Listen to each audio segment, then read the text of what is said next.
This is the opportunity to change everything. And everyone thinks just, I want to do exactly what I'm doing, but a little bit more. And this is your opportunity to completely sell everything, start from scratch, start from zero, and say, I can do anything I want. What do I want to do? I don't have to keep doing anything that I was doing before. I can completely change.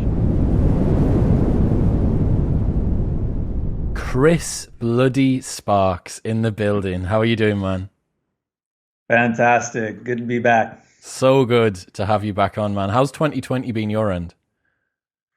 There's been a lot of bright spots this year. I think everyone's aware of the craziness and all that's gone on, but I've been pretty pleasantly surprised how well I've thrived. I think the big news was I got engaged, realized that my partner, who some would say I was stuck with, is like, wow, this is amazing. We get to spend all this time together and we're having a blast.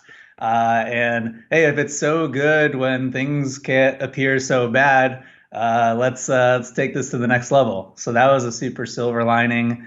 This really made me refocus on priorities, which I think we'll get into, particularly being closer to family. So moving closer so we could spend a lot of time with our respective families. My just born niece, it's been incredibly meaningful.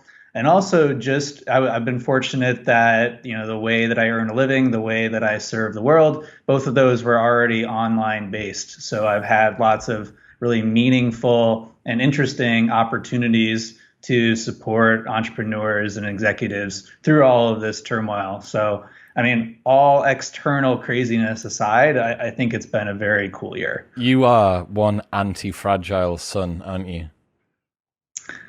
That is the goal. The world is going to get weirder. It is just going to get weird. It's not going back to normal. What happened this year was not just like a glitch in the matrix. Weird stuff is going to continue to occur. And, my goal personally and how I try to help clients is, how can you put yourself in a position to thrive no matter what the world throws at you? And I think it's really encapsulated by that concept of anti-fragility, is while many systems, people, organizations are threatened with, hey, if things change a little bit, if the tide rolls out and, oh no, I have my pants down, any change becomes bad and becomes a threat.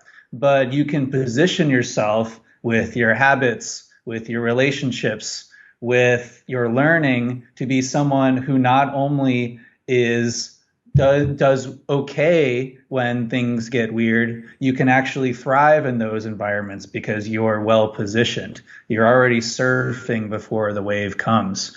So yeah, I think this was a test. And that's what I come back to, is it's all a practice. It's all an opportunity to put the things that we've learned and know into practice. Obviously, your background, professional online poker player, top in the world, and executive coach to founders and CEOs and all of this stuff. I'm going to guess that the end of the year is probably a pretty intense time when it comes to reflecting and planning. Yeah, I try to practice what I preach. I think that's a really big factor, or what I would call a forcing function, to be able to walk the talk, so to say. So I try to set aside a few days at the end of the year to close the container on what happened in the previous year and do what I can to set myself up for success. Particularly as around the holidays, there's less inbound coming in, things slow down, and I like to go against traffic. That I find that, hey, when everyone else is taking time off, that's the best time to do the deep work. And something that I've done the past couple years is I then go and take the takeaways from my annual review and planning and share them online, which I'll get into later, why the returns that I've seen from that And so that's essentially I'm blocking off about a week towards the end of the year solely for that process of capture and then turning that into a post. What's your stance on new year, new me? I think in terms of continuous small improvements. So, nothing changes when January 1st comes along versus December 31st.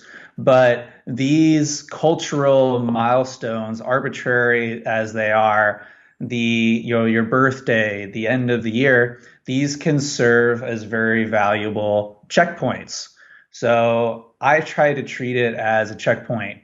On paper, nothing has changed from one day to the next, but it can be very useful to have these recurring check-ins to say what's going on, what's next. And so I don't think that I want to try to change everything, but it's a good opportunity to check, hey, a lot of things change in a year, especially this year. What's changed based on that? What makes sense to move towards next? Got you. So why do we need to do an end of year review? What are the advantages? So many. So I would say the biggest pitch that I would give to someone who's considering doing this is life is better. So we perform better, we feel happier, more fulfilled, whether that's in our work or in the people that we love, when we spend more time in the present. And the issue is today we spend most of our time rehashing the past, things that we regret, things that we wish we could have done, beating ourselves up for past failures, or in the future, things that are upcoming, stressing out about upcoming deadlines or rehearsing conversations that we're about to have. And my just overall stance is if we can increase the proportion of time that we spend in the present by just a tiny bit, we will get more done. We will be happier, more fulfilled. Our just subjective experience of reality will be enhanced. And so if I set aside time to reflect and plan to do that thinking about the past and the future during a designated time, that means more of my time I will be able to be present, that I'll be in that present moment. So that's like the overarching idea of why reflection and planning is important. Annual reviews in particular, I think about every year as a chapter in my story. And so in my 80 to 120 chapter story, this 2021 chapter for me, chapter 34, is a good opportunity to think as the writer of that story. What's happening next to the character? What would I like to happen? What tension is likely to emerge? What opportunities are likely to present themselves? And if I can position myself and generate some awareness about what's coming up, I can be ready. I can be prepared for that. I can seize those opportunities. And so I see it as I can architect this next chapter of my story if I do some outlining of it ahead of time. Maybe this is a good time to talk about the 4 parts of what I think of a good annual review and planning process are. Before we do that, okay. Where do most people go wrong when they try and do a review? They haven't seen you, they haven't done your worksheet, and they just think, I'm going to have a crack at this myself. What are the mistakes that people make?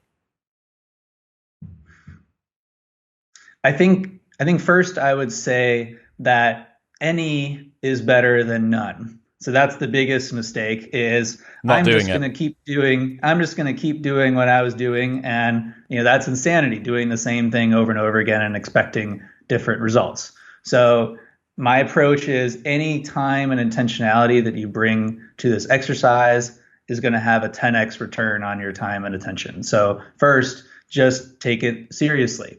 I think the cultural notion of a New Year's resolution, or as you said, the new me, is a good encapsulation of how a lot of people go wrong with this, is they expect January 1st to come along and all of a sudden they're going to become superhuman. Going from someone, let's say hypothetically, someone who hasn't been exercising recently.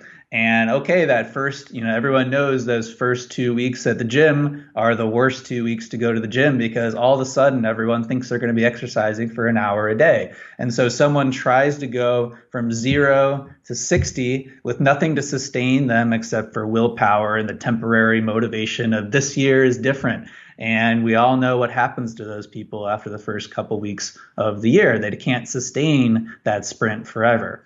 And so I think that's the second thing to consider is rather than everything is going to change and I'm going to put this huge unsustainable goal in front of myself, thinking about what is that next step that I can take to create some forward momentum. I don't need to change everything at once, but generally, where am I heading? So in my health, in my relationships, in my career, where is that next North Star I'd like to direct my attention to? And just what is that next step on the path? I think that consistency and that continuous improvement, that's what I call a feedback loop, right? It feeds on itself. Every improvement plants the seeds for the next improvement. And so I think that's a second thing to highlight where a lot of people go wrong is they set the bar so high for themselves. It's unrealistic. It's unsustainable. And I think the final thing that I would mention here is this is the opportunity to change everything. So I think when I see a lot of people's results of their goals, it was, oh, I made $50,000 this year. Next year, I want to make $60,000. Or I had 50 clients this year. Next year, I want to have 60 clients. Or I can bench press 300 pounds. Now I want to bench press 350 pounds. And everyone thinks just, I want to do exactly what I'm doing, but a little bit more. And this is your opportunity to completely sell everything, start from scratch, start from zero, and say, I can do anything I want. What do I want to do? I don't have to keep doing anything that I was doing before. I can completely change.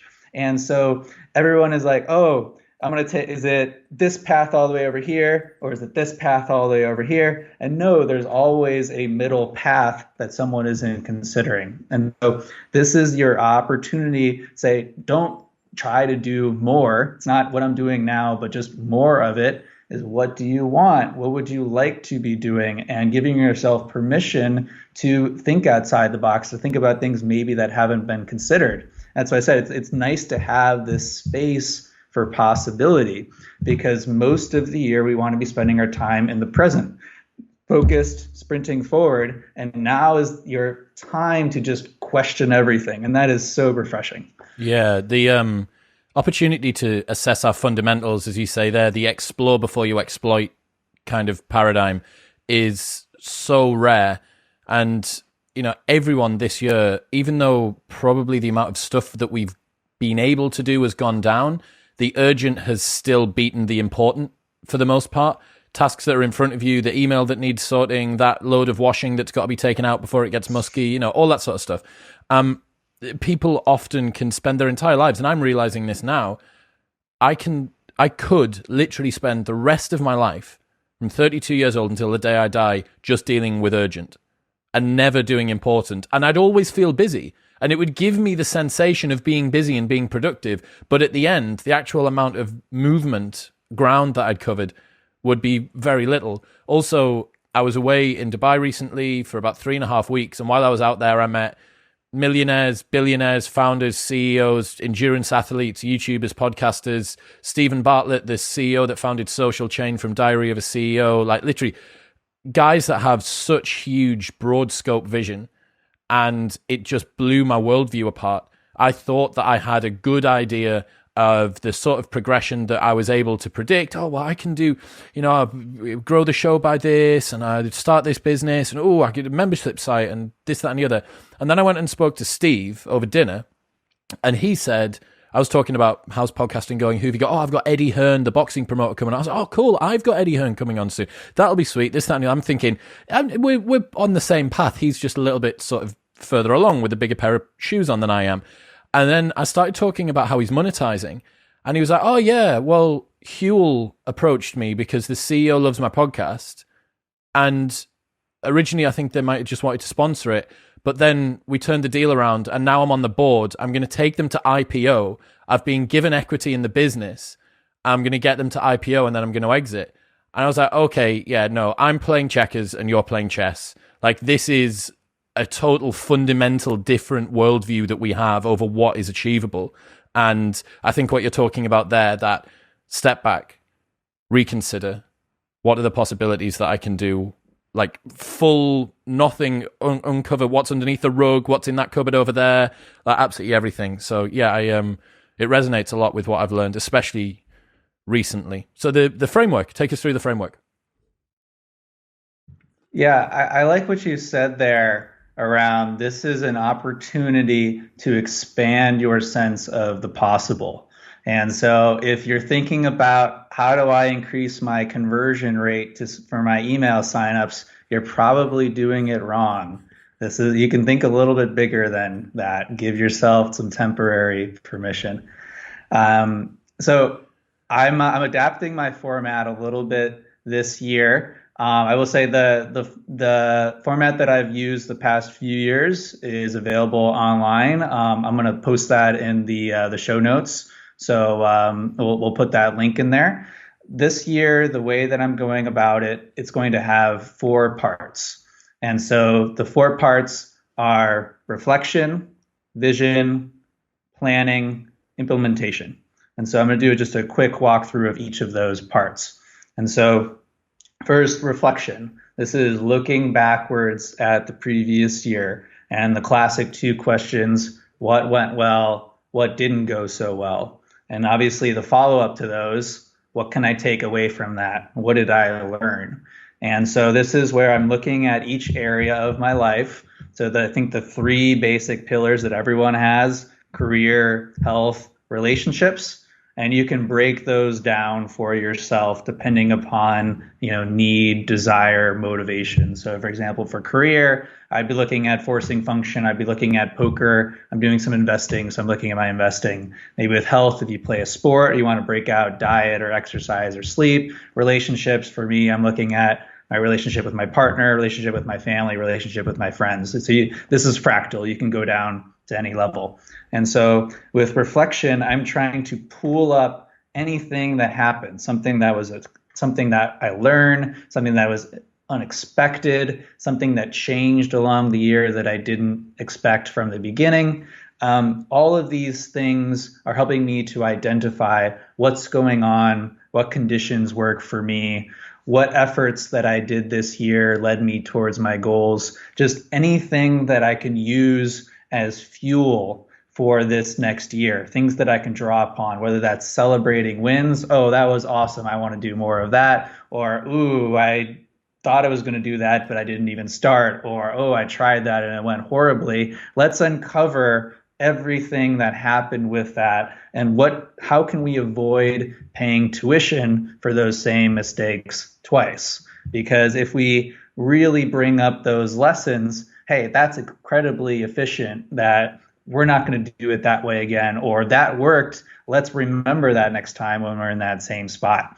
And so I set about 90 minutes aside, 45 for the things that went well, 45 for the things that didn't go so well. The second part, go ahead. I just wondered there, how are you defining or how are you finding the things that you want to focus on? Is it like an objective metric? Like, I had this much sex this year, I had this much revenue this year. Like people could drown themselves in just high accolades. Are there any ways that you try and pinpoint? Is it just anything that kind of arises into consciousness? The good shit sticks, sort of? Yeah, I think it's very possible to drown in details and to turn this into a accounting exercise. Retrospective diary.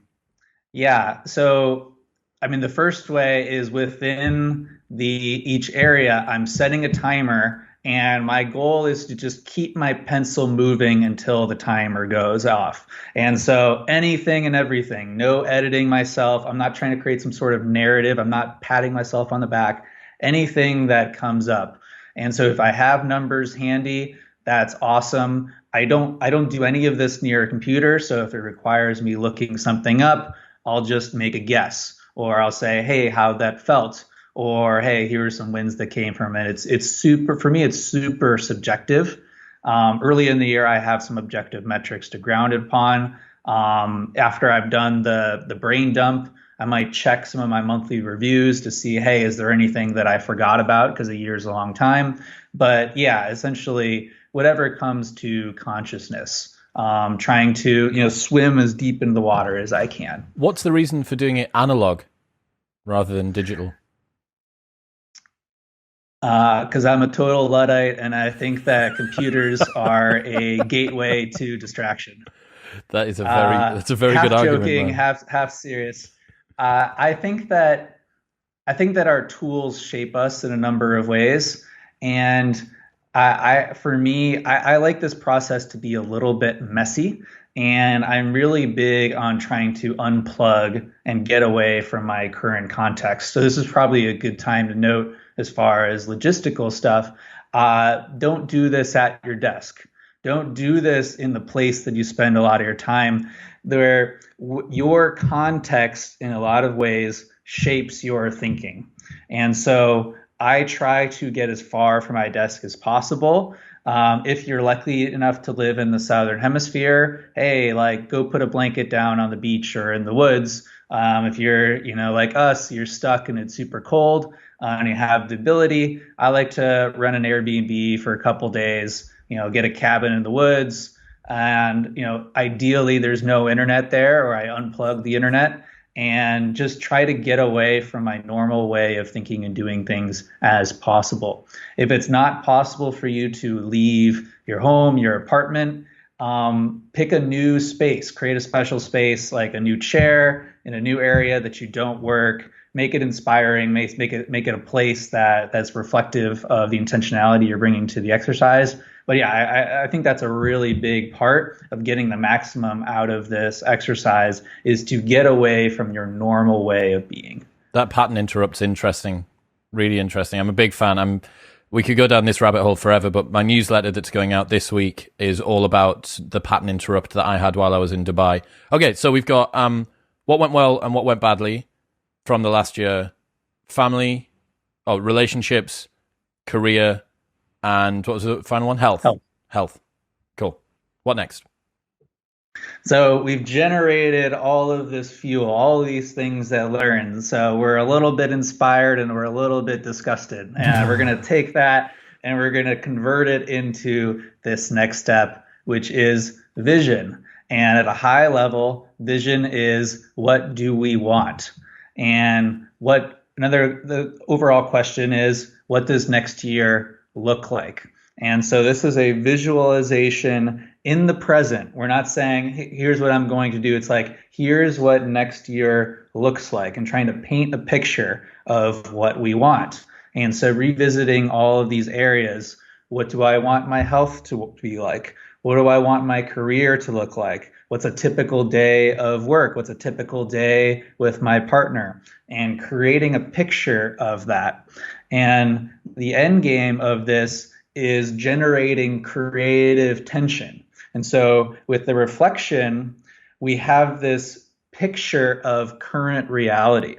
And now we have this vision of, here's what reality could be. And so like a rubber band, there's this tension in, well, now I know where I am and now I know where I want to be. And it's very obvious the differences between these two pictures.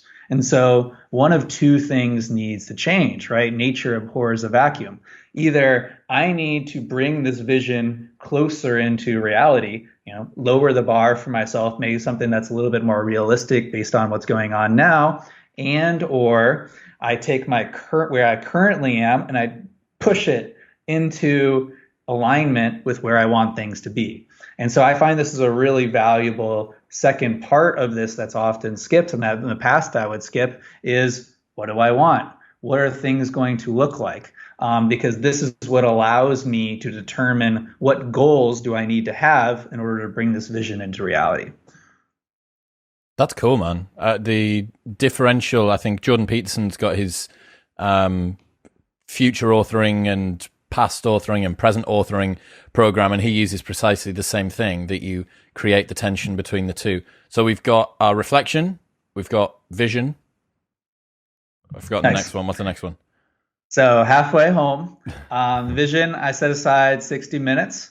And again, this is lots of writing, no judgment, keep the pen moving, anything is possible type thinking. And so I generally recommend, hey, that's a lot of brain work. We're talking only 2.5 hours. So obviously someone has the time, but you're gonna feel pretty drained afterwards. And so this is where I recommend, if you can, end for the day and just like F off for the rest of the day. Go run around and play with flowers, go for, ride your bike, hang out with your family, read some books, just like do something that is completely non-work, completely unrelated, just recharge yourself. And it's like letting all of this sit. You want to sleep on it, because things are going to come up in the interim. Now that you've opened these loops, you'll start to identify connections. And so this is a great place for a productive break where you do anything that's not productive. Okay, day 2. And so this is all right. Now I know what happened. Now I know what I want. What the hell am I going to do to make this happen? And so part 3 is planning. And so this is part of the template, which I'm going to share with Modern Wisdom crew. You're looking at these areas that you identified in the reflection, and you're picking one goal, just one. Everyone wants to pick multiple. One goal that you're going to shoot for in the next year, that North Star. And so the framing here is, if you could only achieve one thing in your health, if you only achieve one thing in your relationships, if you only achieve one thing in your career, what would that be? And really, really defining that. So how will you know if you've achieved it? Why is it important to you? What would it look like if it was achieved? What does that unlock? Let's say that you've achieved enlightenment. What's next? What does that get you? Right? Thinking about, what do you want if you can only pick one thing? And said a lot of life is reconciling with these trade-offs. And so assume you can only get one thing and choose wisely. Don't assign yourself more than you can chew. Hey, worst case scenario, you achieve your big goal by month 6. You have permission to pick a second one. No big deal. So this is like each area of my life. And so I break mine down a little bit, thinking about what's my one goal in this area. And so once I've really, really defined that, it's clear what it looks like. Someone else who's an objective third-party observer say, yes, Chris, you did that, or no, Chris, you're kidding yourself. I'm going to start to break that goal down into milestones. And so hypothetically, if I wanted to achieve this goal right on December 31st, 2021, I would break this down to, okay, end of Q1, end of Q2, end of Q3. Here's where I need to be in order to know if I'm on track towards this goal or off track towards this goal. And so let's say, just off the top of my head, maybe my goal for next year is to be exercising for an hour every day. Well, I'm not going to start this on day 1. It might be, all right, end of Q1, I want to be exercising 1 day a week, every week without fail.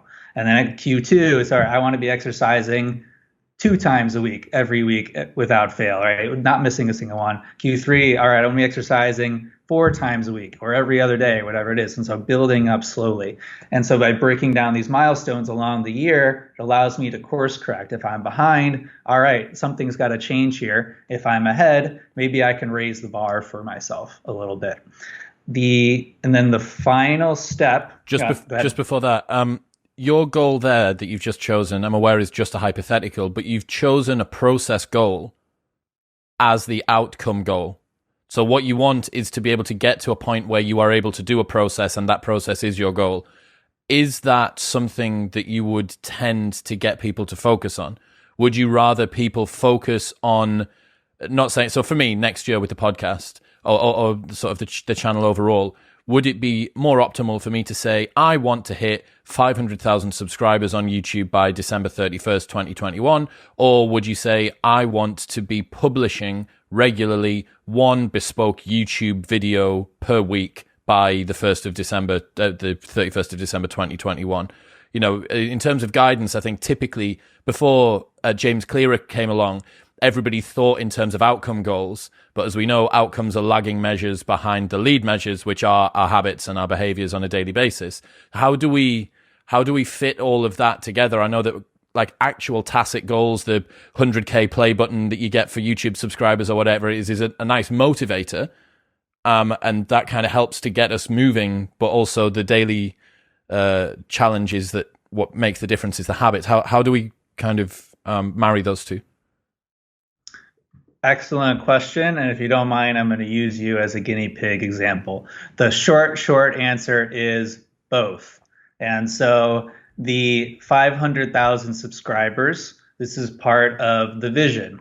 So having that outcome in mind, right? What do I want? And I think that you work backwards from there. But again, a lot of people let themselves off the hook on this. And so let's use that example. Is all right, next year at the end of the year, I want to have 500,000 subscribers.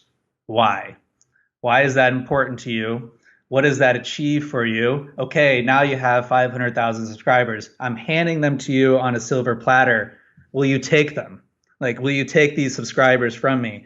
Now that you have these subscribers, what next? What do you do? What does that change for you? What's different? So this is all part of that vision as far as what you want. And so clarifying that, and you can say sometimes it's, oh, well, I want, I'm gonna just project on you. These are not things that Chris has told me before. Well, 500,000 subscribers allows me to get any guest that I want in the world to come on the show, or 500,000 subscribers allows me to maximize that impact. That's the magic number that I've identified that, hey, if I have this number of people, I know lots of people are going to hear me. I create some virality, whatever it is. Well, you're like, well, that's interesting. Well, let's say that desired outcome is I want to be able to get any person on the planet to come on the Modern Wisdom Show. It's like, well, is there anything else you could do that might be a little bit easier, a little bit more direct towards that goal? And so like once you have that vision, you can think about, are there any other paths to the top of the mountain? And that's the planning part is, all right, now that we have this vision, this North Star in place, which path do I want to take? And this is very much the journey or the input part of, okay, well, I've decided that 500,000 subscribers is the goal. And now, well, if I record this many episodes per month, and I send those episodes to these 20 influencers after every episode, right? You break that down into actionable steps that it's obvious whether you did it or you didn't, and it brings it back into your own control. I think the whole notion of a SMART goal is super overplayed, but way underutilized. There's a lot of power in just making things specific, actionable, and measurable. And so I always start with what do I want, but then I bring that into what do I have control over? What can I do? What's something that I can track progress towards? So yeah, both and. I understand. Yeah, you can't. I can't control whether or not we hit 500,000 subs. I can't control whether or not I can deadlift 280 kilos this time next year, but I can control whether or not I stick to my program and stick to my diet and continue to turn up in the gym and progressively overload and regularly check in and do my rehab and all the rest of it. And over time, it's what are the things that I can do that give me the best chance of achieving the goal that I have set? 100%. You take a goal which is way out into the future and you turn it into something that you can feel satisfaction for making progress on a weekly or even a daily level. And that's critical for taking action, is to reduce that delay, right? If it's just, hey, I want to look good in my wedding dress or my suit in 9 months, that doesn't really get me all that motivated to not have an ice cream today. But if it becomes, okay, well, 9 months down the line, I've worked backwards. Okay, at month 1, that means I need to be exercising and at least tracking my macros at somewhat, or maybe I have 1 less dessert per week. But something that in the present is connected to these future goals, but gives me that satisfaction and reinforcement that I'm making progress. So the goal setting, we're picking within the 3 areas that we've got. That's it. We're not breaking that down yet. Is that part of implementation? So we're breaking those down into milestones. Okay. So, here's along the way. Yep. The implementation part, so this is the final. I think this is another part that a lot of people skip. All right, it's okay. Yes, I decided that next year is the year that I'm going to eat paleo. And all right, it's just going to happen. It's going to be like magic. Well, now is when we're the most motivated that we're ever going to be to become paleo. And so this is like we set time aside now to do something about it, to take some form of action. And so I set an hour aside at the end. Is each one of these goals I have to do something immediately to put it into practice. And that the power of this is that I take something from I'm going to do this to I'm doing it. So let's say my goal next year is to write a book. All right, well, I want to start writing the book the day that I decide that I'm going to write a book, even if it is, okay, the title of my book is 2021, the best year ever. Subtitle, this is going to be a great year. Just like doing anything that has that verb change to now it is underway. Because it's really powerful, because the temptation with the goals is like pat ourselves on the back. Great, we've done it. We're going to go ahead. And I don't think something like buying a gym membership and saying, great, now I'm in shape is the best thing. But you got to take that first step. So you might as well do it now. So this is a part that I think is skipped a lot with this planning exercise is like, great, you know what you're going to do one tiny thing to take action towards it. So for each of the different areas that we've got, we're going to take action. The messiest one that I can see here is the relationships one.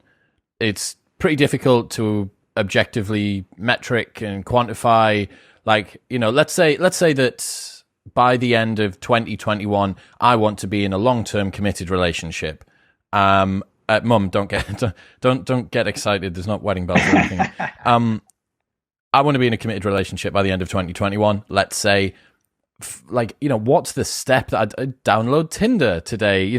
Make sure that the Hinge profile's been updated. You understand that? I think the relationships one's probably, I want to have a better relationship with my parents, brother, sister, housemates, whatever it might be. Have you got any ways that you can kind of cut through the noise of that?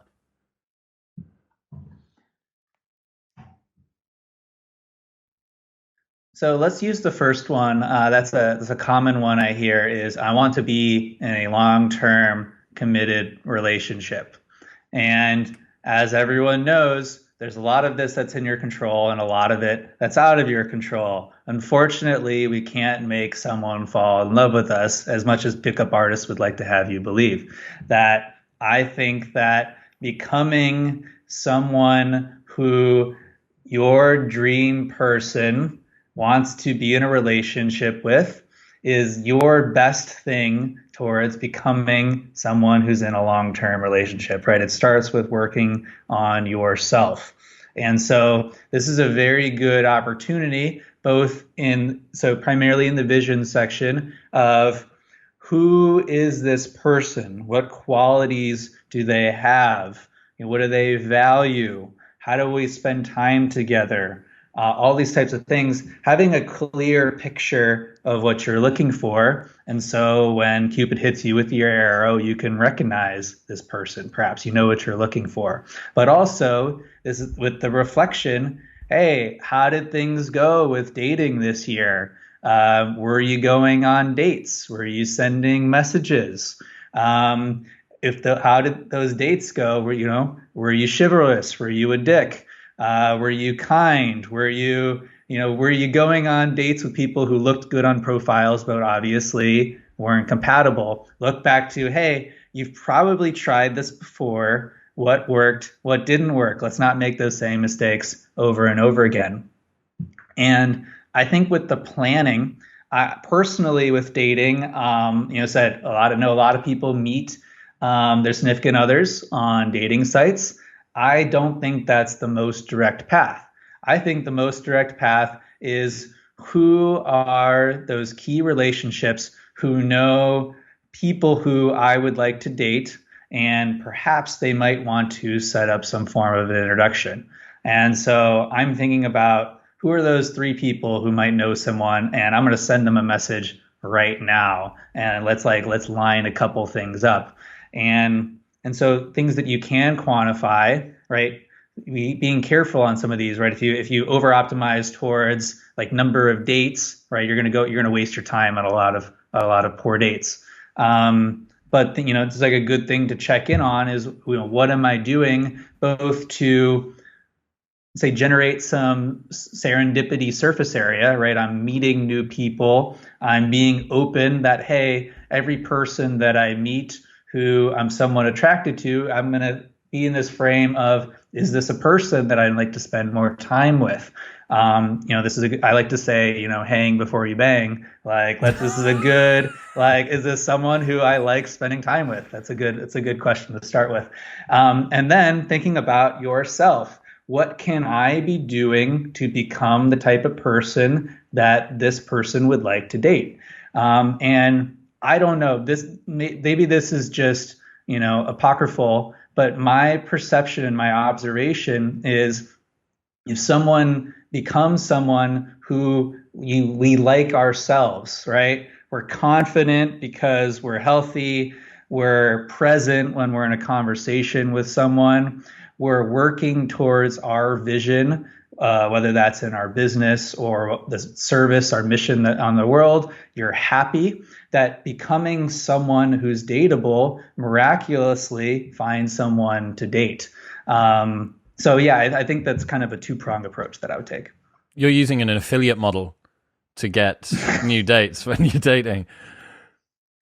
Most direct path that, hey, going on a dating site, there's lots of things. The problem is, there's so much to unpack here. The problem is so much of our cognitive machinery is dedicated towards reassuring ourselves that we're doing a great job. It's like, awesome, Christopher. And I said, like, my alter ego, awesome, Christopher. You sent 20 messages this week. You're doing great. And hey, you went on 10 dates with people who, they love celebrity gossip and you've never watched television in your life. Awesome job. You're going to find the one next day, right? And it's very easy to justify what we're already doing. And, scrolling through Tinder it's super easy. It doesn't require a lot of effort. It's very passive, but it feels productive. Hey, we're doing something. And usually the most direct path, the fastest way to achieve our goals is really uncomfortable. Asking for help is really uncomfortable. But just think about context. Is it more likely that you are going to find your person through like a random heap that the algorithm is serving you, or through someone who knows you incredibly well and knows another person incredibly well and can make a very warm introduction that makes you look really good where the other person feels safe and open? Which of those is more likely to be successful? Yes, it's going to be a little bit uncomfortable, but certainly you're going to have to go on fewer of those dates to get something going than the other way around. And so that's a good question to ask is, are you willing to be a little bit uncomfortable? I love it, man. Internet marketers out there just thinking in their heads about warm leads versus cold leads right now. Like, yeah. So what I've done is I'm kind of retargeting. It's sort of on an affiliate model, and there's the front end of the funnel's actually been, they've got a referral code, and they've come through onto this different landing page. So, okay, so that's the 4 steps. Is there anything else to say? It's a good lens to think about things, right? Hey, it's like something that works for you in another part of your life, right? Say, I'm really good at marketing. How could I apply marketing to this other part of my life? It's like, it's crazy that I see someone who is just absolute outlier in one area of their life, completely has one area of their life solved, and then in another area just completely wings it. It's like, this thing that's working for you over here, have you tried that over here? It's surprising how often that works. taking those mental models and applying them elsewhere. Because as we've identified today, the principles are the same. You have large goal broken down into subtasks, broken down into smaller tasks, broken down into daily actions, and that slowly gets you to where you want to be. But yeah, the number of business people who are massively out of shape, or the number of good athletes who've got shit relationships, or the number of people that are happily married but their career's going down the pan, like, you know, these things don't happen by accident. So we got the framework. Is there anything else to say about the framework there? No, I think that's good. I think, viewers will see the template. I think the questions lay it out. A lot of this is just asking yourself questions, attacking the problem from different angles, and listening for answers. And so the more questions you ask, the more angles you approach things from, the more likely you are to elevate something that you might have missed. And hey, I just taking it seriously. The process that I laid out, for me takes about 5 hours. It's fractal. If you have 1 hour, spend 1 hour. But the idea is here, hey, I dedicate 1 full day or 2 full days to this. Maybe I increase my chances of achieving this stuff by 100% next year because I avoid making a bunch of mistakes, or I get started in February instead of October. Like, it's worth investing the time now to figure this stuff out because, hey, this year when the things kick off, I want to be sprinting. I don't want to be sitting in April having an existential crisis and being, what do I want to do with my life? Now is the time for that crisis. Let's get it out of the way. Doing it again. Yeah, I mean, the time as well between Christmas and New Year is such a dead men's zone in any case. What's going on? Nothing. You're finishing off the confectionery celebrations, sharing box of sweets, and kind of getting a little bit bored of being with your family, and the dog's farted, and you probably, but you also don't want to go back to work, right? And I think everyone, it might just be me, but everybody gets reflective towards the back end of the year. These stake posts in the ground, we think, okay, I was here probably in the same place, mum and dad's house, boyfriend's house, girlfriend's house, whatever, family house with the kids. I'm in the same place as I was this time last year. What's different? Perhaps the location's the same, but what else has changed? And I think, yeah, it's a natural run-on. It doesn't surprise me that there is such a thing as New Year's resolutions. It's kind of like, if there wasn't a name for it, people would come up with one. How can people stay motivated? 80% of New Year's resolutions fail. What's the way that we don't just get to the February slump and everything drops off?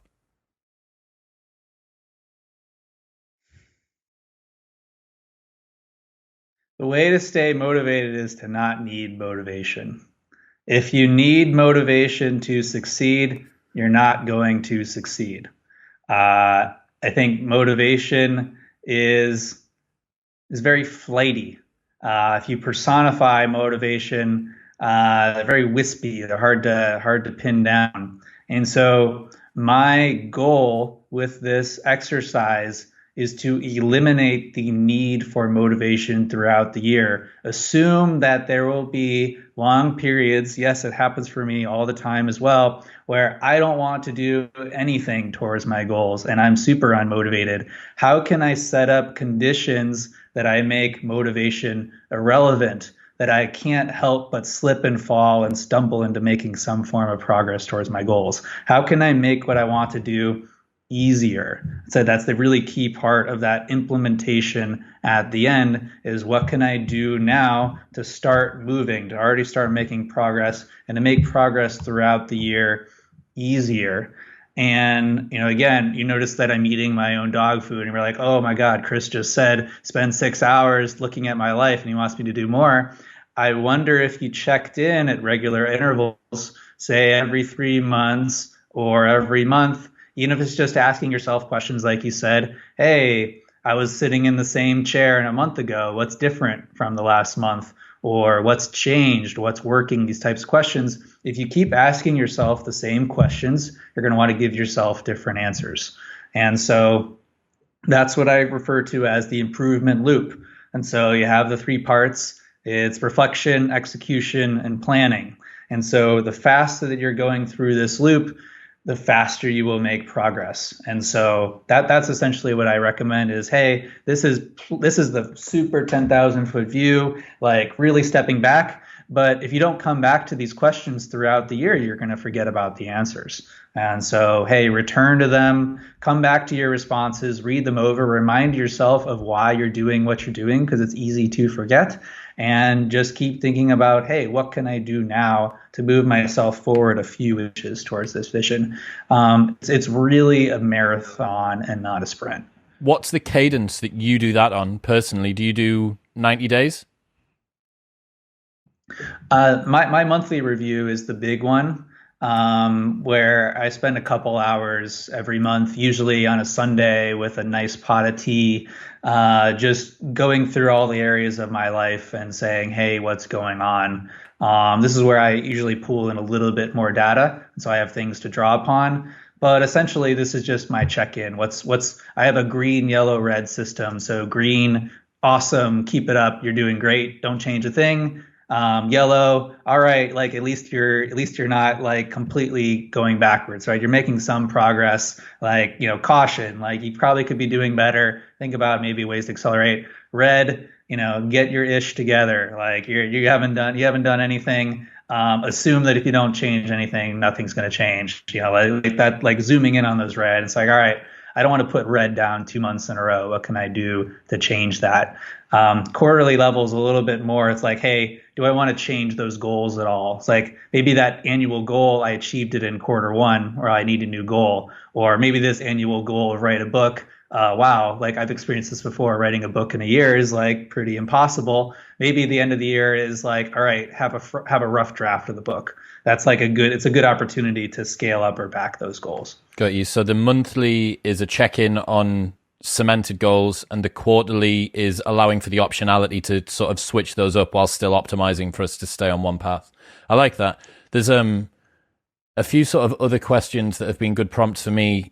Asking myself what would have had to have happened by the end of this year for me to look back on this year and consider it a success helps, I think, to frame. That might even be one of yours.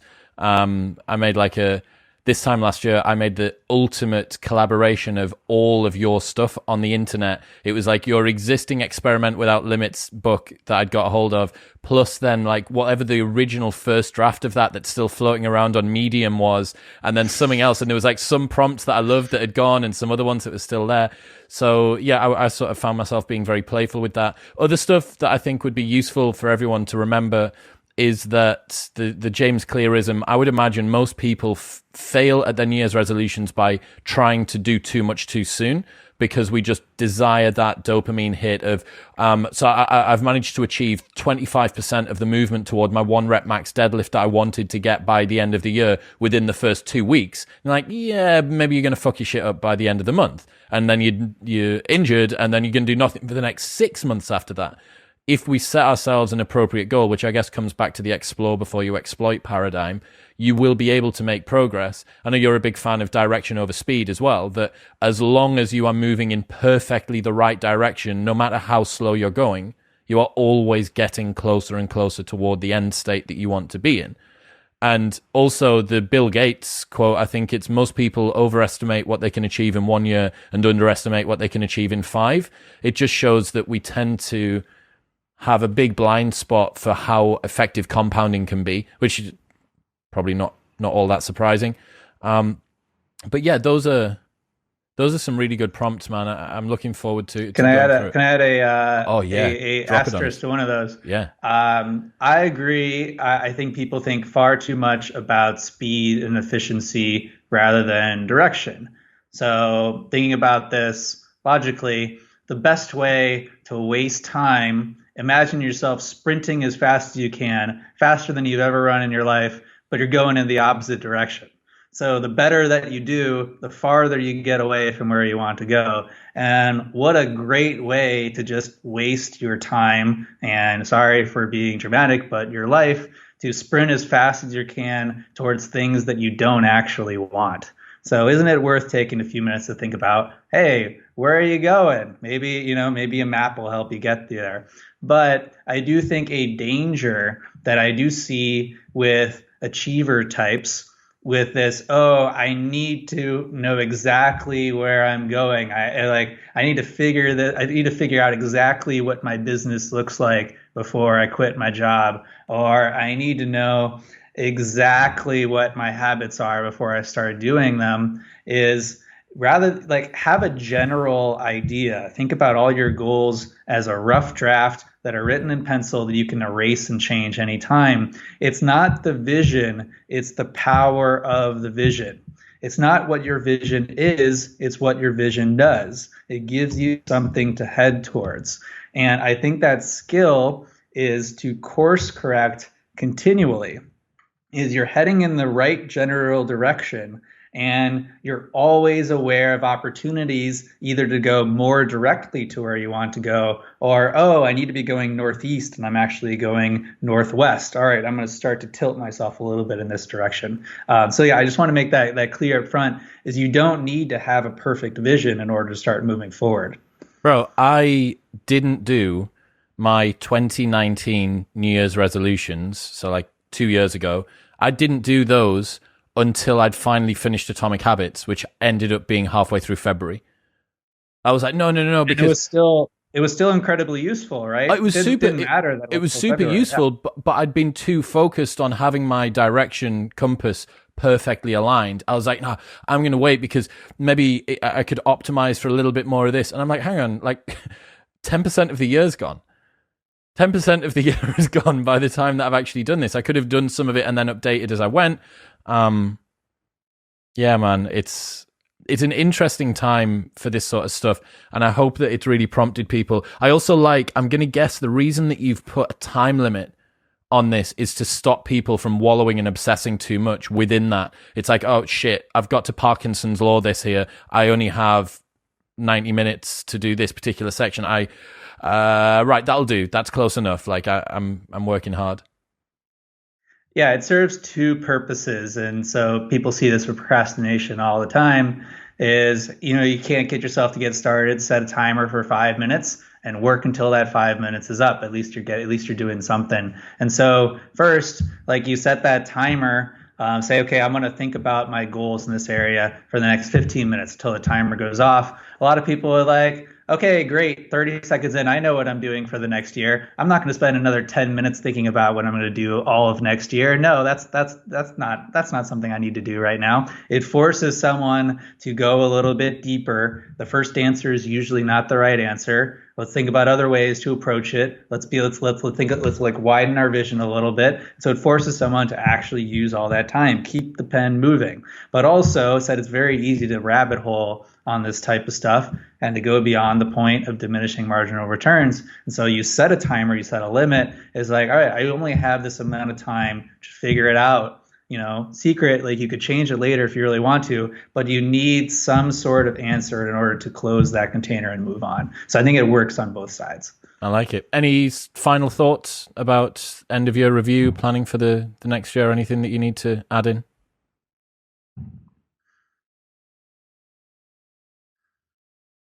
I always like to say with things like this, don't let the perfect be the enemy of the good. If this is your first time doing something like this, anything that you're going to do is going to be valuable. It doesn't need to be a perfect process. You don't need to spend a ton of time, but to just take it seriously and see what comes out of it. Right? You're going to be living, knock on wood, multiple years. You'll have multiple shots at this to improve. So do what you can. Take the time to look backwards, to think about what you want, to look forwards, do something to put that into motion. And hey, it can be messy, but just take it seriously and do it. And I also say, hey, I have the brilliant idea. You know how much I love forcing functions, given the name of my company.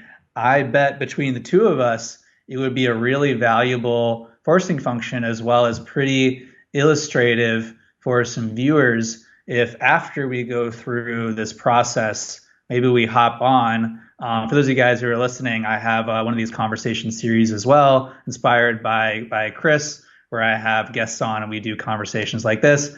I say we hop on lunch hour and we talk about what came out of this annual review and planning. So we'll get some public accountability, but it'll allow us to maybe demystify some of this, open up the curtain and say, hey, what this actually looks like behind the scenes. How's that sound? You're making me put my money where my mouth is now, aren't you? It works. Perfect, man. What's the URL? People want to go and check out this worksheet that they can move through everything. What's the URL that they need to go to? Sure. Yeah. A few places that I would point people to. So, my company, where we work with executives, investors, founders, is Forcing Function. Lots of great resources there. A couple places that I'd point you to.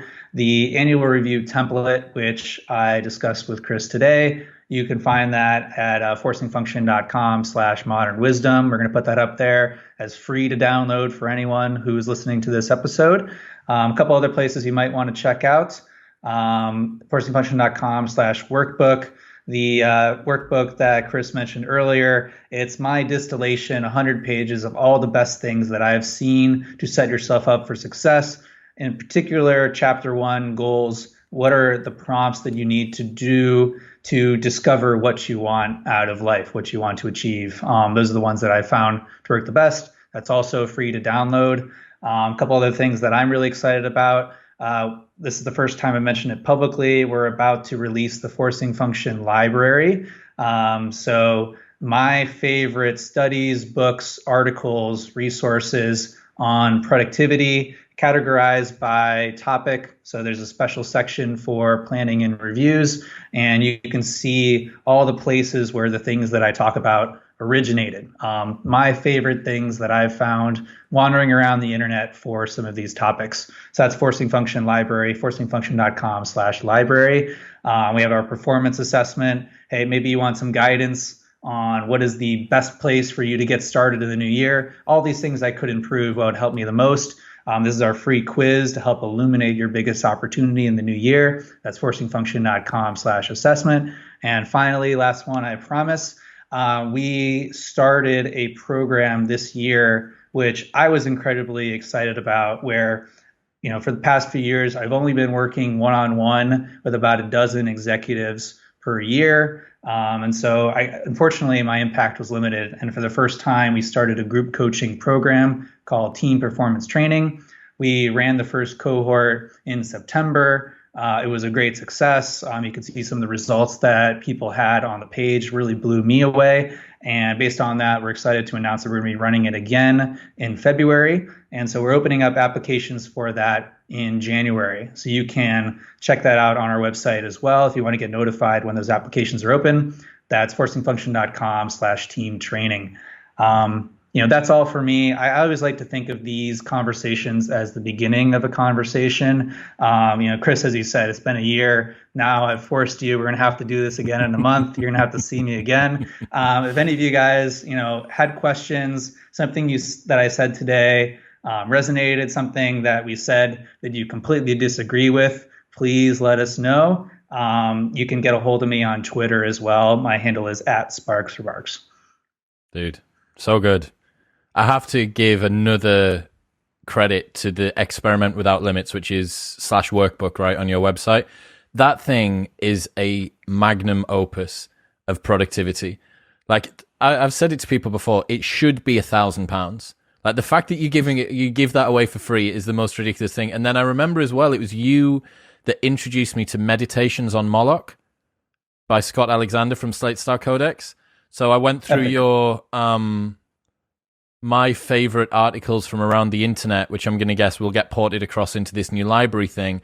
And holy shit, man, if you didn't infect me with the Scott Alexander bug when I read that thing, I was like, what on earth is what? It was crazy. So yeah, you're an underground hero of this stuff, man. I know that everyone else who's part of this space absolutely adores the work you do, and long may it continue. Thank you for coming on. I'm sure that everyone's taken just so much away from this. If you do end up doing your end of year review and it follows this format, just feel free to tag us wherever you follow us. That's it, man. I guess we're gonna have to loop back in early January now and talk about all the ridiculous plans and my innermost fears and dreams for the next year. I can't wait. Peace. Cheers, dude.